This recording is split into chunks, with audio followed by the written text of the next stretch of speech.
guys, what is up? So I've got a couple more videos I'm going to make today specifically to talk about projections that I've had recently that I just wanted to share. It actually sort of gives me sort of a like a video diary that I can review as I make progress, and it's helpful for me to record these things, so hopefully you'll enjoy them as well. All right, so the first one um, reminded me that once again, even God, I am at least 2 years into this, more than 2 years into this, and had a good number of experiences, but even so, fear apparently is still a problem for me. So I lay down, typical scenario, I put my body to sleep, I keep my mind awake, and I start doing that roller coaster method that I enjoy, and I just shoot out of my body, just like usual, where I land in some remote location that I'm not familiar with.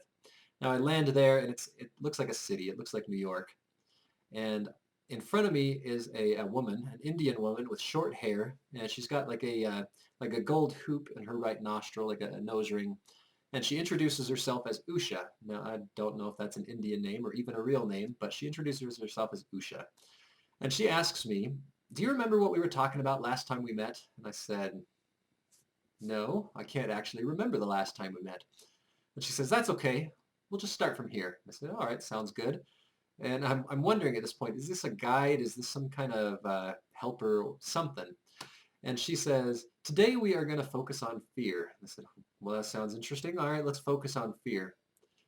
And so she leads me to like an alleyway between two big skyscrapers.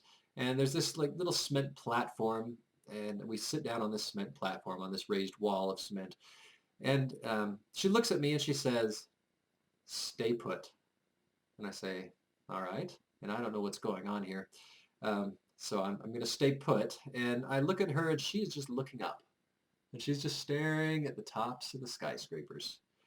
And so then I look up and I try to see what she's seeing. And all of a sudden, the tops of these skyscrapers start crumbling and giant pieces of building and rock and rubble start falling. And they are going to land on us. So natural reflex and instinct kicks in and I jump up and I run. And I'm calling back to her and telling her to run, and she just sits there. And I keep running. I'm saving myself. Yeah, I know, very heroic. And the rubble crashes to the ground behind me. And the noise is incredible. And when all the noise stops, I turn around and all the dust is rising and there's just rubble everywhere. And Usha is gone, just completely buried under all of it. And I phase back to my body. And I think, I probably failed that test. So apparently, even after all this time, even knowing I cannot be hurt, I've said that 100 times on this channel already. You can't be hurt. You are completely immune to any sort of physical danger or damage while you're out of the body. But still, I have this tie to the physical, where these natural instincts to save my physical body from physical danger just kick in. So that is probably something I need to overcome. So that's the first one. I'm going to make a second video for the second one. See you guys soon.